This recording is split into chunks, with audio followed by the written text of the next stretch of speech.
welcome to Meeple University's How to Play Zooloretto. In Zooloretto, players compete to have the most successful zoo, earning victory points for having pens that are full or nearly full of animals. Players also gain points for having snack kiosks, but lose points for having animals and kiosks in their barn and out of the public eye.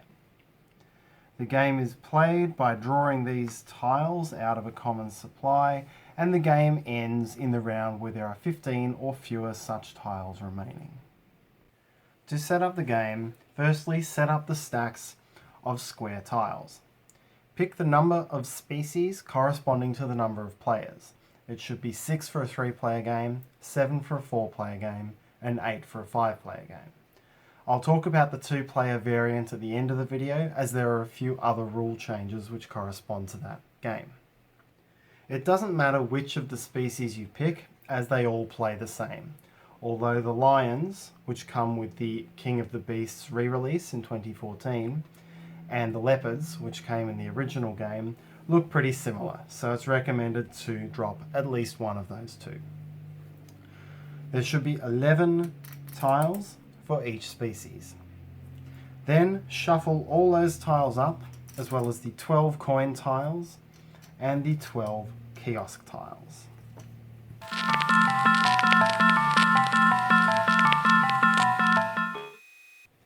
After shuffling, arrange the tiles into stacks. The heights of the stacks don't matter, as this simply represents a common supply. The exception is take one stack of 15 tiles and place this red marker on top. This represents the end of the game. When all other tiles are gone and you start dipping into these tiles, that will signify the final round. Next to the common supply, place out the 2 round offspring tokens for each of the species that you picked in setup. Finally, each player takes a player board extension, which goes on this side of the board face down like so, and 2 coins from the general supply. Then these wooden trays representing delivery trucks in the game are placed in the middle of the table with 1 truck per person. When playing the game, players take it in turns to take one action at a time. An action can be taking a tile from the general supply and placing it on a truck, spending money to perform one of these 5 actions on the player's helper card, or taking a truck from the supply and placing all the animals and tiles on it into the zoo. Once a player has taken the truck for a round, that player is out of that round until all other players have taken their trucks. Once all trucks are gone, the round is over, the trucks are returned to the middle, and a new round begins in the same way. To place a token onto a delivery truck, the player takes the top token from any one of the available piles and places it onto any truck of his or her choice. The next one that comes out could go onto the same truck, or it could be split onto any of the others. But a truck cannot hold more than 3 tokens. Players do not take the round offspring tokens, nor may they take tokens from the endgame stack. To take the take a truck action, the player takes one of the available trucks other than any which have no tokens in it. A player cannot take an empty truck. The player must then place all animals on that truck into his or her zoo, respecting placement restrictions. The primary restriction is that species cannot be mixed in the same pen. So, while this panda could be placed in this pen with the other panda, or even into this pen to have 2 pens of pandas, it could not be placed in with the flamingos. Likewise, this camel is now unable to go in these pens, but it could go up here. Any animals which cannot be legally placed, as well as any animals that you may wish to do so if you choose, have to go into the barn. Animals in the barn at the end of the game are worth negative points, but you do have ways of getting those animals out of your barn between now and the end of the game. If you take a truck with a kiosk token on it, the kiosk is placed onto one of the brown kiosk spaces. If you have no room for kiosks, excess kiosks go into the barn.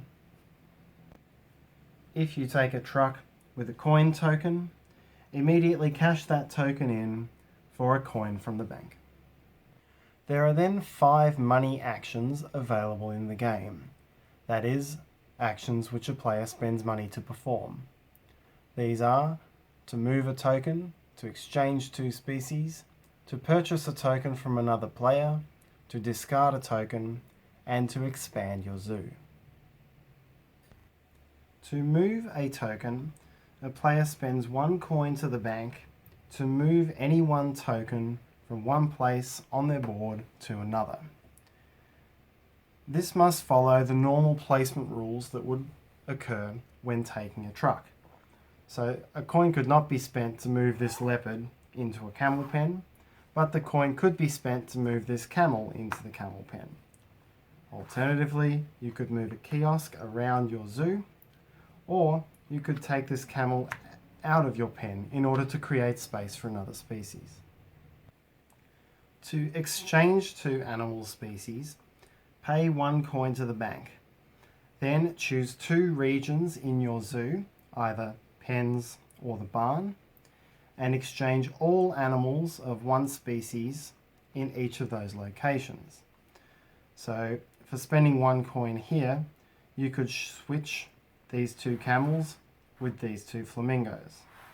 Or you could exchange out of the barn and into the pen. For example, exchanging all the leopards in the barn with all the camels in this pen, like so. The key restriction is that only 1 type of animal in your barn can be involved in an exchange. So if doing this exchange of leopards with camels, this camel cannot be involved, even though other camels are involved. However, on a subsequent exchange action, all 3 of these camels could move as one. The third money action is to purchase a token, and specifically this means purchasing a token from another player's barn. To take the action, pay 1 coin to the bank and 1 coin to the player whose token you're purchasing. Then choose the token, take it from them, and place it into your zoo, or into your barn if you have no space. The player from whom you're purchasing the token has no choice in the matter. The player must receive the coin and give up the token.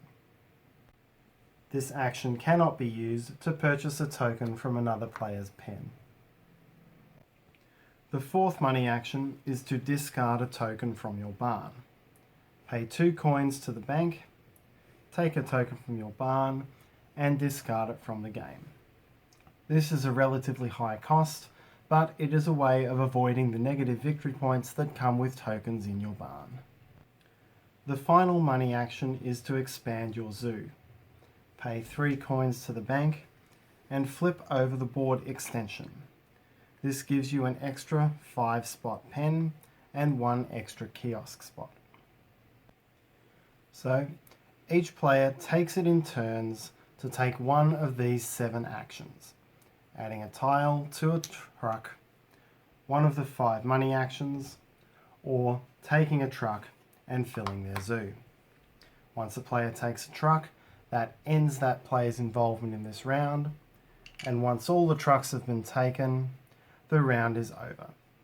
The trucks are then returned to the supply, and the player who took the last truck in the previous round takes the first action in the next round.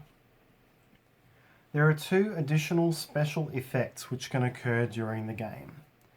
The first is breeding. You'll notice that out of all the tokens in a given species, some will have no symbol indicating the sex, and some will have a symbol indicating either female or male.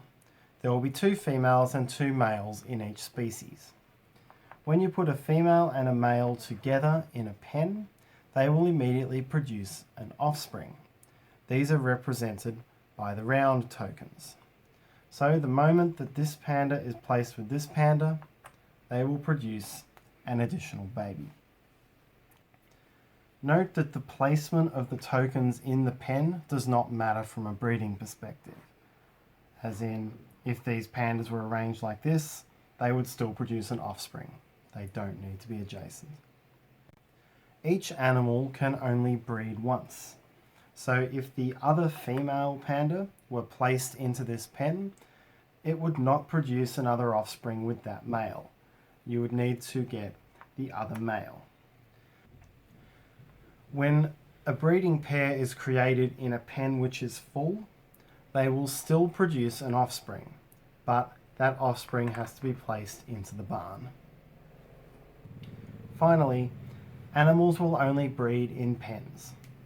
If you had a breeding pair formed in the barn, they would not produce an offspring.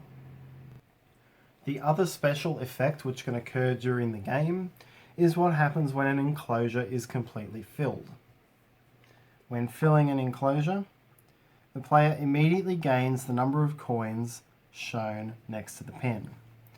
That is 2 coins in this pen, 1 coin in this pen, 1 coin in the extension pen, and no coins in this pen.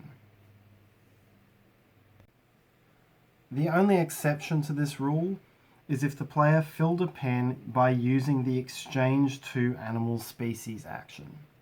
This action will never allow a player to gain these coins, but filling a pen by moving, purchasing from other players, and so on will always allow the player to take that bonus. Play continues in this manner until the stack of tiles with the red token on it is the only stack left. At this point, next time a tile is drawn, it comes from the top of this pile and the end of the game is triggered. The current round of play will be the final round of the game. After the game is finished, proceed to final scoring, and each player scores their zoo as it stands. Any pen of animals which is completely filled, like this one, scores the higher of the 2 victory point values shown next to the pen. That is 9, 8, 5, or 10. Any pen of animals which is filled except for one space, such as this one, scores the lower of the 2 victory point values, 6, 4, 5, and 5. Any pen with 2 or more empty spaces does not score the point values shown on the board. If that pen has 1 or more kiosks adjacent to it, then that pen scores 1 point per animal. So in this case, 2. If that pen has no kiosk adjacent, it scores no points. So totaling up the value of the animal pens here would be 8, plus 2 is 10, plus 6 is 16, plus 0. Next, each player scores 2 points for every type of kiosk out in the zoo. So these kiosks are of the same type, these ones are different, so 3 types of kiosks is 6 points for 22. Finally, each player loses 2 points for each species of animal and each type of kiosk in his or her barn. It doesn't matter how many of that species there is, it is a 2-point penalty for each species. So here would be a loss of 6 points for a total final score of 16. The player who has the highest score wins, and in the event of a tie, the player with the most leftover money breaks the tie and wins the game. If there is still a tie, both players share victory. In order to play the 2-player variant of Zooloretto, make the following changes to the game. In setup, use only 5 species, plus the kiosks and coins as usual. Set up the stacks in the normal way. Each player takes 2 zoo extension tiles instead of 1, and may open them both up during the game. Finally, instead of playing with 2 delivery trucks, a 2-player game is played with 3.